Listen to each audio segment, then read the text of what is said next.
Hi Gemini, welcome po sa ating channel. At ito ang inyong daily Gabay Tarot reading for December 28, 2024. Please be reminded kung naka-resonate kayo, comment down. Kung hindi kayo naka-resonate, ibigay niyo po sa iba kasi channel reading po ito. This is for you Gemini ngayong December 28, 2024.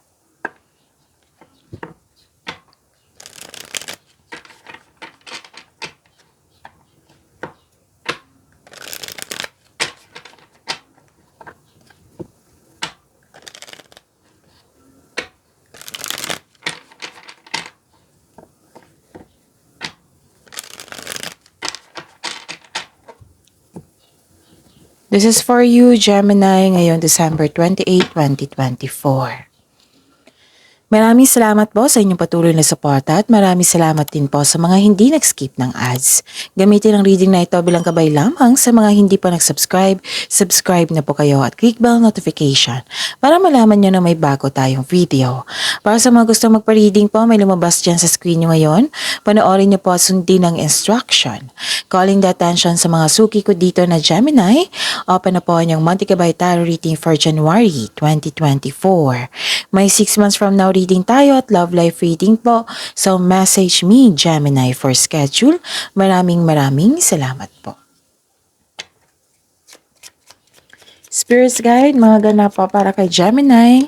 Ngayong December 28, 2024, need 3 cards po.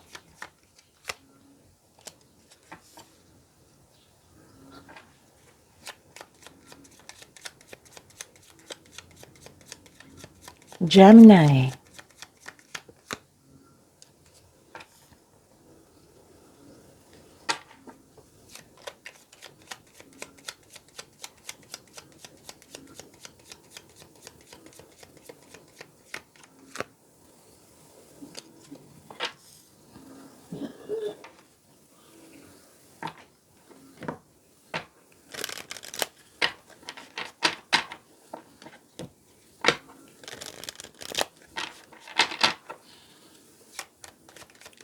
Spirits Guide, mga mensahe po para kay Gemini ngayong December 28, 2024.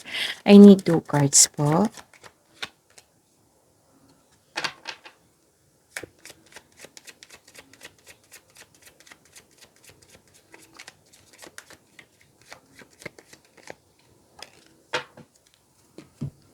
Okay. Gemini, ngayong December 28, 2024, may kausap ka? Pwedeng mother figure, pwedeng mentor, advisor, amo, boss. Kasi nag-uusap kayo regarding sa regarding sa big business, regarding sa yung career and finances. May ganap kayo na regarding sa your full of power, yung ang lakas ng confidence mo, you're taking an action with courage, ganun. This is power, authority, and protection. And nakita ko dito yung biglaang pagbabago, pwedeng sa sitwasyon, pwedeng sa treatment, trato, biglaang pagbabago. Tapos, nakikita ko dito na may concern kayo sa mataas ang ego. Mahirap kausap or sobrang stricto. May inaasikaso ka or may balak na aasikasuhin sa isang malaking building. At some of you, nakikita ko dito na gustong magkaroon ng isolation, yung pag-isa para makapag-isip ng mabuti, pagkapagpahinga, para sa pagbalik mo, recharge ka na. Okay? So, abundance andito. Abundance, love is blooming, and recognition, nakikita ko rin. And may nagbigay ng tulong, may nagbigay ng regalo, pwede din ikaw ito, kasi mahilig kayo magbigay ng tulong. May makakatanggap kayo ng regalo or tulong. And you are happy here. So claim this positive messages na lalo na itong abundance ito. Okay? Gemini, ang ganda. So, the connection to divine guidance is within you. And choose to follow the path of forgiveness and raise your vibration. Spirit's Guide, ano po yung energy ni Gemini ngayong December 28, 2024?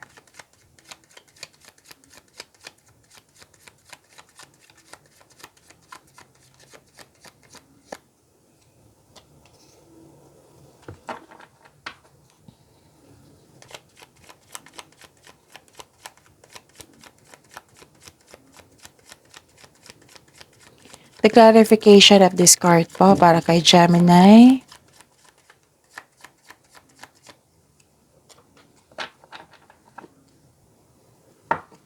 Okay, sa mga may oras dyan, kung gusto nyo po ha, kung hindi nyo pa napanood, meron na po kayong 2025 tarot reading para po kay Gemini. 2025 tarot reading para kay Gemini. So, hanapin niyo po sa channel natin na upload noong December 16, 2024. That is your 2025 tarot reading for Gemini. Panoorin niyo po kung gusto niyo po. Kung may narinig kayo or may nakita kayong repeating message, meaning to say, pinupush ng card sa inyo kasi ang ilan sa inyo hindi pa binigyan ng atensyon. Na kung maaari din po, bigyan niyo po ng solusyon at aksyon. Remember Gemini, at the end of the day, alam mo na ikaw lang taong may kakayahan at responsable na gumawa ng sarili mong katotohanan at kinabukasan. Kung may narinig kayong ingay, ulan po. Malakas ang ulan. Okay, so focus kayo sa akin para may makuha kayong mensahe. And don't worry, naka-focus po ako sa reading natin ngayon. You're busy. Busy kayo ngayon. Maraming iniisip, maraming ginagawa. Wow, granted yung manifestation mo. You're inspired in action. Yung sinabi ko dito sa oracle card nyo kanina na full of power kayo ngayon, inspired. Full of creativity, gamit na gamit yung skill mo ngayon. May pagbabago, di ba? May biglaang pagbabago. Lumabas sa oracle card nyo, lumabas din sa tarot card nyo. Na may pagbabago at na-adapt nyo ito. Kasi nga, ito yung strength nyo, adaptation. Adaptation kasi matalino kayo, very observer kayo. Kaya mas lahat ng signs, mas nangunguna kayo sa malakas kayo na madali kayo mag-adapt. Nang dahil sa matalino kayo at very observer. And self-confidence, andito rin. Lumabas dito sa oracle card nyo at dito sa tarot card nyo. Okay? So, granted yung manifestation nyo po. Wow! May parating na blessings. This is to remind you na this coming opportunity will be used for clear intention only. So, huwag gamitin ang opportunity na ito sa negativity. Gamitin nyo po daw ito sa positivity with clear intention po. You are a very talented person. Lahat gagawin para makuha ang gusto mo. And please know, Gemini, that you are divinely guided. With the divine assistance, all things are possible po. You can make your imagination real. Okay? So, yun. Ano pa? Okay, you're building stability and conserving resources. May nakita kong structure dito. It might be magbibuild kayo na, yung sabi di kanina, stability. Pwedeng literal na may binibuild kayo na bahay or structure or any structure. Yung sabi ko kanina sa inyo sa oracle cards nyo. Okay, again, yung sabi ko kanina sa oracle cards nyo kanina, di ba, na may natanggap kayo na tulong or regalo. Andito rin sa tarot cards nyo. Posibleng may regalo, alok, or pamanang parating. Nakita ko yung pagiging hard worker nyo dito, Gemini. This is good kasi nakikita ko dito na binavalue mo ang pera at hindi ka madamot at the same time. Nakikita ko po dito yung financial stability nyo po. This card asks you na magtipid at ingatan ng naipon. Okay, may advice ang card nyo dito, oh. Naka-highlight to eh. So, ang pagiging ang pagiging, yung pagkakaroon ng disiplina sa pag-iipon, pagtitipid, maging mayaman kayo niyan. This will lead you to have a financial abundance and personal growth. So, what I meant is, pag-ingatan. Patuloy nyo po yung attitude nyo na yung pagkakaroon ng disiplina sa pagtitipid at pag-iingat sa naipon. Kasi yayaman kayo niyan. Kitang-kita ko dito yung abundance po and personal growth. So, lumabas ito sa oracle card nyo, yung abundance, and dito rin. So, itong abundance ito is financial abundance and personal growth. Ang ganda, Gemini. So, may paalala ang card nyo po dito, nabigyan nyo po daw ng panahon ng iyong sarili, kumbaga, pamper yourself. Kasi deserve mo ito kasi naging hard worker po kayo. You're saving money for your future or may specific goal kayo. Kaya sobrang ingat nyo sa inyong kaperahan. And this card serves as a reminder na be generous at the same time since giving to others brings more prosperity into your own life. Ang ganda, Gemini. Spirit's Guide, Career and Money po ni Gemini ngayong December 28, 2024.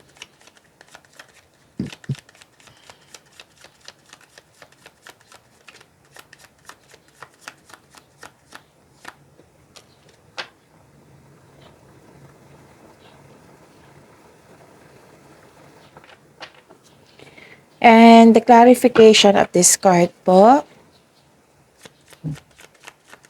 Career and Money po ni Gemini.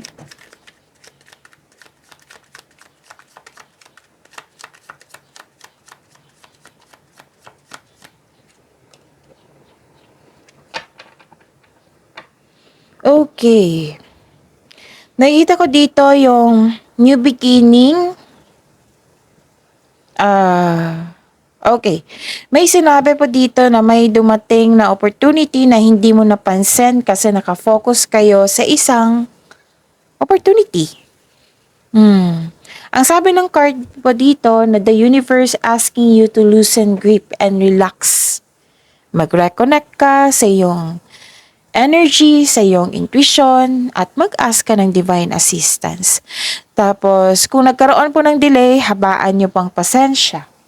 Okay? At intindihin, may dahilan po iyan. Kaya nga may message ang universe sa inyo dito na you have to relax. You have to loosen grip. Mag-reconnect ka sa inyong sarili, sa inyong energy. Okay? Tapos, yun, pwede din delay sa paggawa ng desisyon. Pwedeng delay kasi may tutol. Pwedeng ganun. Pwedeng delay talaga sa hinihintay. Pwedeng delay sa travel. Okay? And, okay. So, pay attention kasi may nakita ko ditong, excuse me, napapaos na ako. Okay, pasensya na po. May nakita ko ditong loss of money. Okay? Mag-ingat po kasi baka mapagasta kayo or mawala. Okay? So, pay attention sa inyong money ngayon. Kasi may nakita ko loss of money. Posibleng ninakaw, nawala, nakuha, na-damage, or yung nagasta. So, ingatan ang kaperahan ngayon. Pay attention sa inyong money kasi pinaghirapan niyo po iyan. Kasi nga, may lumabas sa energy niyo dito, nag-iingat kayo sa pag-iipon. Nag-iingat kayo sa inyong kaperahan. Okay, pay attention po. Ano pa? Nakita ko rin dito na nagkaroon po ng choices, future plan, may ambisyon o idea ang gustong gawin.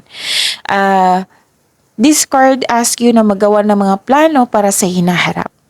Mag-ingat lang po sa pagiging mainipin. Dalawang card na po kasi nagsabi dito na kailangan ng mahabang pasensya. Okay? Marami naman ang nag-support sa iyo. Lalo na yung isang tao na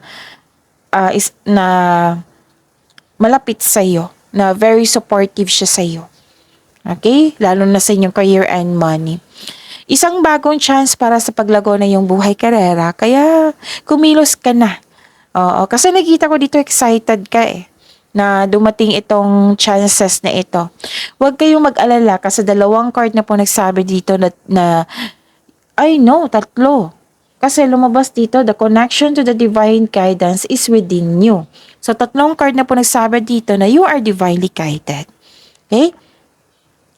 And pwede din ilan sa inyo papasok na isang kasosyo sa negosyo or may magbigay ng puhunan sa iyo. O, may magbigay naman, tatlong card na po nagsabi dito, may magbigay. Oh. May nakita ko ditong mamuhunan upang tulungan kang palakihin ang iyong mga ideas at dalhin ang iyong mga plano sa susunod na antas. Okay? And please, sabi po ng card dito, makinig talaga kayo sa inyong intuition. Kung hindi nyo pa alam kung paano makinig sa inyong intuition, isearch nyo po sa Google on how to connect your intuition kasi maraming paraan po iyan. Okay? Listen to your intuition kasi it will guide you sa iyong malaking desisyon. Wow, ang sabi ng card niyo po dito, ang iyong buhay ay patuloy na yumayabong kapag sinunod mo yung spiritual path and explore new directions. Spirits Guide, Love Life, Self-Love, Partnership, and Romance, si Gemini, ngayon December 28, 2024. December 28 po, para kay Gemini, Spirits Guide.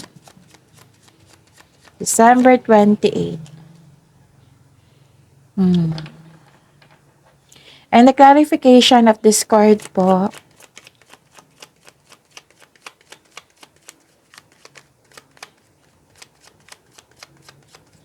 para po kay Gemini, Spirits Guide, December 28.